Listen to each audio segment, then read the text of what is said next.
Counselling test yes work from home jobs అంటే work from home సర్వేలు ఎవరైతే నమోదు చేసుకున్నారో అంటే రాష్ట్ర వ్యాప్తంగా రాష్ట్ర ప్రభుత్వం నిర్వహించిన గ్రామ వార్డ్ సచివాలయాల ద్వారా వర్క్ ఫ్రమ్ హోమ్ జాబ్లు ఎవరైతే నమోదు చేసుకున్నారో వాళ్ళకి స్కిల్ టెస్ట్ డిసెంబర్ 2వ తారీఖు నుంచి డిసెంబర్ 6వ తారీఖు వరకు రోజుకి ఇద్దరు చొప్పున 5 రోజులకి 10 మందికి సచివాలయానికి 10 మందికి ఈ టెస్ట్ చేస్తా ఉన్నారు. ఈ టెస్ట్ ఇంపార్టెన్స్ ఏంటంటే మీరు ఈ టెస్ట్ రాసే ముందు చాలా జాగ్రత్తగా ఉండాలి. ఎందుకంటే ఇక్కడ ర్యాంక్ ఇస్తారు, ఆ ర్యాంక్ బట్టే మీకు జాబ్ వస్తుంది. మీరు ఏదైతే మీకు డాష్ బోర్డ్ ఉంది అంటే కౌన్సిలింగ్ డాష్ బోర్డ్ ఉంటుంది, మీరు ఎగ్జామ్ ఆన్లైన్ టెస్ట్ రాసిన వెంటనే మీ స్కోర్ ను బట్టి మీకు ర్యాంక్ వస్తుంది. ఆ ర్యాంక్ బట్టి ఎంప్లాయర్ అంటే ఉద్యోగం ఇచ్చే వ్యక్తి మీకు ఉద్యోగం ఇవ్వడం జరుగుతుంది.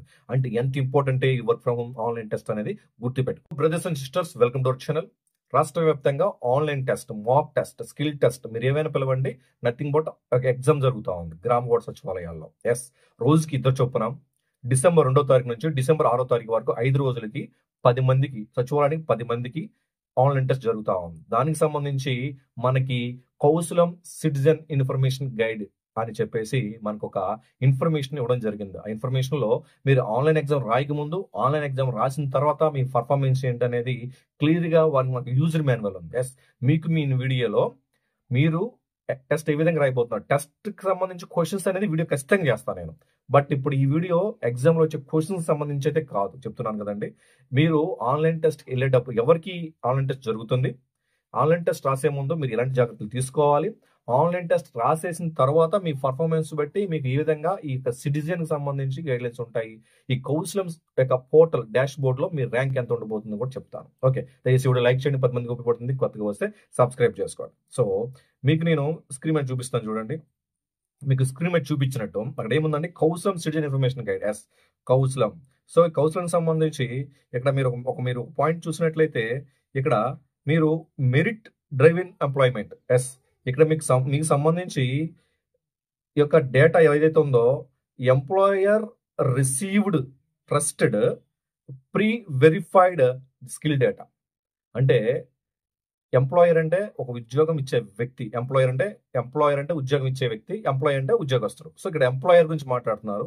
ఎంప్లాయర్ ఒక ఉద్యోగం ఇచ్చేటప్పుడు ఒక డేటాని వెరిఫై చేస్తాడు. అంటే కౌన్సిలింగ్ డాష్ బోర్డ్ లో మీరు ఏదైతే ఎగ్జామ్ రాస్తా ఉన్నారో మీ మెరిట్ లిస్ట్, మీ ర్యాంక్ అనేది ఆ డాష్ బోర్డ్ లో ఉంటుంది.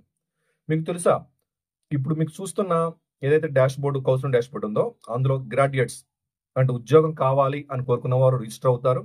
అదేవిధంగా ఎంప్లాయర్స్ అంటే ఈ ఉద్యోగస్తులు మాకు కావాలి అని అన్న ఎంప్లాయర్స్, ఉద్యోగం ఇచ్చే వ్యక్తి కూడా ఈ యొక్క లాగిన్ అవుతారు. సో ఆ ఎంప్లాయర్ కనిపిస్తూ ఉంటుంది మీ డేటా మొత్తం, మీ పర్ఫార్మెన్స్ మొత్తం, ఈ స్కిల్ టెస్ట్ సంబంధించి మీ ఎడ్యుకేషన్ క్వాలిఫికేషన్, మీ హ్యాబిట్స్, మీ యొక్క ఎక్స్పీరియన్స్ సర్టిఫికేట్స్, మీ కంప్యూటర్ నాలెడ్జ్ సర్టిఫికేట్స్, ఈ మాక్ టెస్ట్ ఏదైతే కౌన్సిలింగ్ టెస్ట్ ఉందో ఆ ర్యాంక్ మొత్తం పరిగణలోకి తీసుకుంటారు. ఖచ్చితంగా మీరు ఎన్నిసార్లు లాగిన్ అయ్యారు ఈ డాష్ కౌన్సిలింగ్ టెస్ట్ లోకి, అలాగే మీ ర్యాంక్ ఎంత వచ్చింది, మీ ఎడ్యుకేషన్ క్వాలిఫికేషన్ మొత్తాన్ని బేస్ చేసుకుని మీకు ర్యాంక్ కేటాయించబడుతుంది. ఆ ర్యాంక్స్ బట్టి మీకు ఎంప్లాయర్ అని ఉద్యోగం ఇచ్చే వ్యక్తి ఉద్యోగం ఇస్తాడు. ఓకేనా, ఎగ్జామ్ రాస్తే ఉద్యోగం వస్తుంది అనేది కాదండి ఇక్కడ ఇంపార్టెంట్, ఎగ్జామ్ బాగా పర్ఫామ్ చేయాలి. Okay, right. ఇక్కడ చూసినట్లయితే మీకు అదే పాయింట్ అదే ఉంది, మీకు చూపించే పాయింట్ కూడా అదే ఉంది అక్కడ. ఓకేనండి. సో రిజిస్ట్రేషన్ ప్రాసెస్ అంటే మీరు సచివాలయంలో మీరు ఇక వర్క్ ఫ్రమ్ హోమ్ జాబ్స్ కింద ముందు రిజిస్టర్ అయ్యాలి. ఓకేనా, ఆ తర్వాత ఇక్కడ ఇచ్చే లాగిన్ ఇప్పుడు పిన్ చేసి ఇస్తాను, ఇందులో మీరు లాగిన్ అవ్వండి. మీరు ఆల్రెడీ సచివాలయంలో అక్కడ వెరిఫై చేసుకుంటే, సచివాలయంలో మీకు వర్క్ ఫ్రమ్ హోమ్ సర్వే కింద రిజిస్టర్ అయితే మీకు లాగిన్ అవ్వచ్చు సింపుల్ గా. So visit the counselling portal ని పిన్ చేసి ఇస్తాను. Okay, click register for graduates register అవుతారు. Enter your Aadhaar number bracket లో ఏముందండి, must be already submitted in the GSWS counselling survey. మీరు ఏదైతే ఆధార్తో జిఎస్డబ్ల్యూఎస్ కౌన్సిలింగ్ సర్వేలో నమోదయ్యారో దానికి సంబంధించి అంటే ఆధార్ ఇవ్వాలి. ఫర్ ఎగ్జాంపుల్ నేను గ్రామ సచివాలయంలో నా పేరు నమోదు చేసుకున్నాను. నేను నమోదు చేసుకునేటప్పుడు నా ఆధార్ ఇచ్చి ఉంటాను కదా, ఆధార్ ఇక్కడ ఇవ్వాలి. Right. So verify Aadhaar linked mail or mobile number. Right. So ఆ తర్వాత మీరు లాగిన్ అయిన తర్వాత క్రియేట్ స్ట్రాంగ్ పాస్వర్డ్. ఖచ్చితంగా మీకంటూ ఈ డాష్ బోర్డ్ మీదండి, మీకంటూ ఒక డాష్ బోర్డ్ క్లియర్ చేసుకోండి. ఒక డాష్ బోర్డ్ ఉంటుంది, డాష్ బోర్డ్లో మీకు న్యూ పాస్వర్డ్ సెట్ చేసుకోండి. ఓల్డ్ పాస్వర్డ్ ఏమి ఉండదు కదా, న్యూ పాస్వర్డ్ సెట్ చేసుకోండి. మీరు మాత్రం లాగిన్ అవ్వగలుగుతారు, మీ డేటా ఎవరు యాక్సెస్ చేయలేరు. రైట్. తర్వాత కంప్లీట్ మెయిల్ వెరిఫికేషన్ కూడా కంప్లీట్ చేసుకోండి. Complete eKYC verification through OTPs. మీరు కాదని చెప్పేసి మెయిల్ వెరిఫికేషన్, మీరు కాదని చెప్పేసి ఓటీపీ వెరిఫికేషన్ కూడా ఇక్కడ జరుగుతూ ఉన్నాయి. రైట్. తర్వాత ఆఫ్టర్ సక్సెస్ఫుల్ వెరిఫికేషన్ అంటే mail verification, eKYC, OTP verification అయిపోయిన తర్వాత after successful verification your dash board will display verified under employment and verification status. Employment, మనం ఎందుకు వచ్చాము ఈ డాష్ బోర్డ్లోకి? ఉద్యోగం కోసం వచ్చాము. మన డేటాని ఇక్కడ ఫిల్ చేస్తాం, మన ఎడ్యుకేషన్ డేటా మొత్తం ఫిల్ చేస్తాం, right? First login dash board అయిన తర్వాత ఆఫ్టర్ లాగిన్ మీ యొక్క డాష్ బోర్డ్ మొత్తం కనిపిస్తూ ఉంది. ఇక్కడ మీరు అయిన తర్వాత మీ యొక్క ప్రొఫైల్ మొత్తాన్ని మీరు కంప్లీట్ చేసుకోవాలి.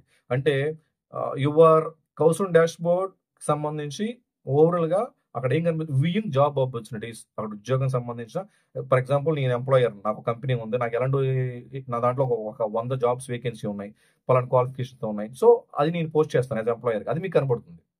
అలాగే మీ ఎడ్యుకేషన్ క్వాలిఫికేషన్స్, మీ డీటెయిల్స్, మీ ర్యాంక్ అన్ని కూడా నాకు కనబడతాయి. నాకు అలా ఇది ఒక ప్లాట్ఫామ్, ఎంప్లాయర్కి ఎంప్లాయీకి ప్లాట్ఫామ్. ఎవరైతే అన్ఎంప్లాయర్స్ ఉన్నారో, ఎంప్లాయ్మెంట్ కోసం వచ్చారో వాళ్ళకి, ఎంప్లాయర్కి ఎంప్లాయీస్ కావాలి కదా, ఎంప్లాయర్కి ఇది ఒక ప్లాట్ఫామ్. ఓకే, అలాగే ఇక్కడ యాక్సెసింగ్ అసెస్మెంట్స్ అంటే ఈ యొక్క డాష్ బోర్డ్లో మీకు జాబ్ ఆపర్చునిటీస్ కనిపిస్తాయి. అలాగే పరీక్ష సంబంధించి, ఆన్లైన్ టెస్ట్ సంబంధించి కూడా మీకు కనిపిస్తూ ఉంటుంది. అలాగే ట్రాకింగ్ యువర్ కెరియర్ ప్రోగ్రెస్ కూడా కనబడుతుంది. అలాగే downloading your resume, me resume కూడా కనబడుతుంది. Monitoring leader board points and learning strikes. So leader points కూడా, అంటే చెప్పాను కదా, ర్యాంక్ కూడా కనబడుతుంది. అలాగే మీకు రెడీనెస్ సర్వే సంబంధించి ఓవరాల్గా ఈ సర్వేలో యువర్ విల్లింగ్నెస్, అంటే మీకు ఉద్యోగం అనేది ఇప్పుడే కావాలా, ఎమర్జెన్సీ అర్జెన్సీ ఇప్పుడే కావాలా, లేదు మీరు ఉద్యోగం వెంటనే కావాలని కోరుకుంటున్నారా, టైం ఉన్న పర్లేదని కోరుకుంటున్నారా అనే దాన్ని బట్టి ఆడ మీకు కనిపిస్తూ ఉంటుంది. దాన్ని మీరు చూసుకోవాలి. బిల్డింగ్ యువర్ ప్రొఫైల్, మీ యొక్క ఏదైతే ప్రొఫైల్ ఉందో, అంటే మీ రెజ్యూమ్ అవ్వచ్చు, మీ ప్రొఫైల్ అవ్వచ్చు, దాన్ని కూడా సింపుల్గా మొత్తం ఫిల్ చేయాలి. I mean me basic information, me education details, అలాగే మీ ప్రొఫెషనల్ ఎక్స్పీరియన్స్, అలాగే సర్టిఫికేట్స్ ఏమైనా ఉంటాయి, అలాగే ఏమైనా ప్రాజెక్ట్స్లో మీకు ఉంటే ప్రాజెక్ట్స్, రైట్? ఇవన్నీ కూడా మీరు ఫిల్ చేయాలి. అలాగే గైడ్లైన్స్ ప్రకారం ఫిల్ డీటెయిల్ యాక్యురేట్ ఇన్ఫర్మేషన్, తప్పులు ఫిల్ చేయకూడదు.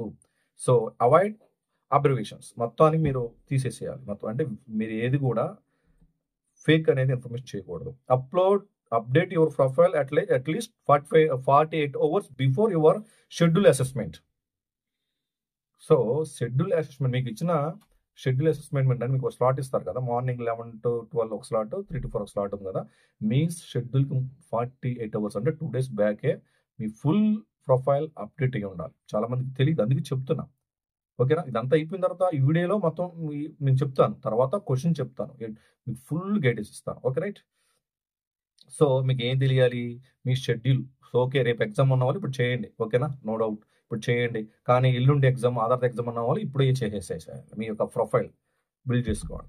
కౌన్సిలింగ్ అసెస్మెంట్ సంబంధించి చెప్పాను కదండి, skill assessment 45 minutes, communication skills సంబంధించి 15 minutes. అంటే skill assessment arithmetic, reasoning, computer awareness సంబంధించి 45 minutesకి, అలాగే కమ్యూనికేషన్ ఇంగ్లీష్ సంబంధించి ఒక 15 minutes. సో మొత్తం 60 minutes, 1 hour ఎగ్జామ్ మనకి అర్థమవుతుంది. చూద్దాం.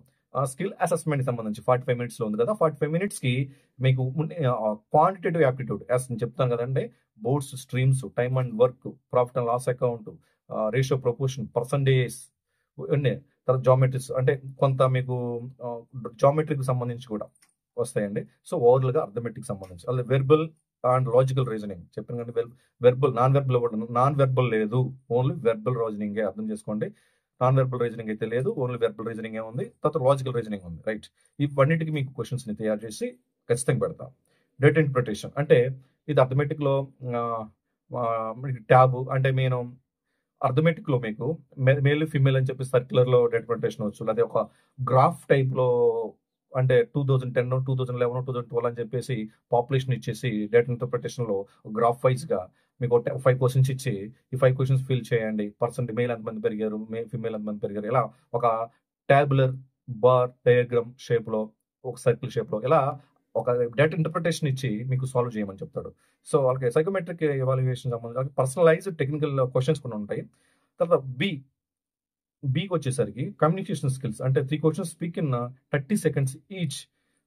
ఇంగ్లీష్ కమ్యూనికేషన్ ప్రొఫెషన్స్ సంబంధించి ఇది క్వశ్చన్స్ ఉంటాయి. Both assessment are proctored and recorded and monitoring fairness, ఖచ్చితంగా మొత్తం రికార్డ్ అవుతాయి అని చెప్తా ఉన్నారు.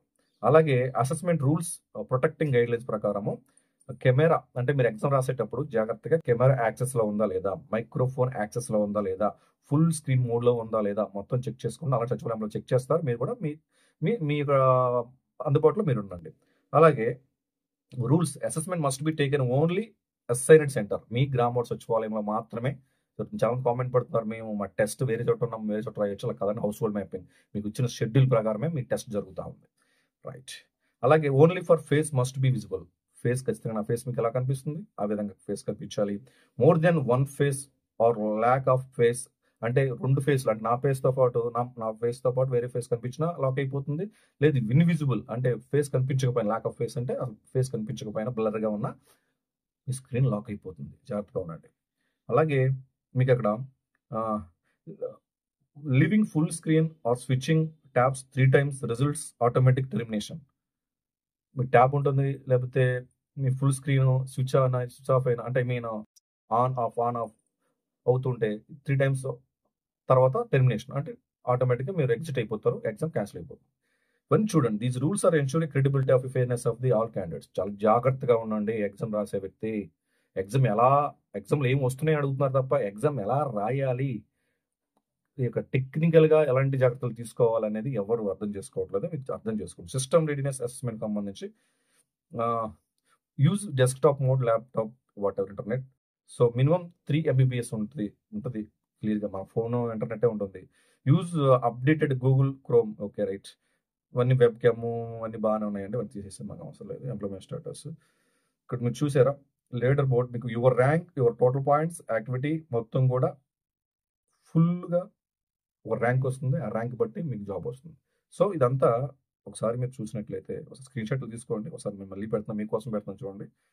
ఒకసారి స్క్రీన్ షాట్ ఫస్ట్ నుంచి పెడతాం చూడండి. కావాలంటే ఇది మీరు ఫస్ట్ పేజ్ మొత్తం 5 pages ఉంది కదా, ఫస్ట్ పేజ్ స్క్రీన్ షాట్ తీసుకోండి, సెకండ్ పేజ్ స్క్రీన్ షాట్ తీసుకోండి, థర్డ్ పేజ్ స్క్రీన్ షాట్ తీసుకోండి, ఫోర్త్ పేజ్ స్క్రీన్ షాట్ తీసుకోండి, ఫిఫ్త్ పేజ్ స్క్రీన్ షాట్ తీసుకోండి. ఓకే, ఇది మొత్తం సారి చదవండి. ఓకేనా. సో నెక్స్ట్ నేను క్వశ్చన్స్తో వస్తాను మీకోసం. ఓకే, అందరూ బాగున్నారు, అందుకు మంచి జరగాలి.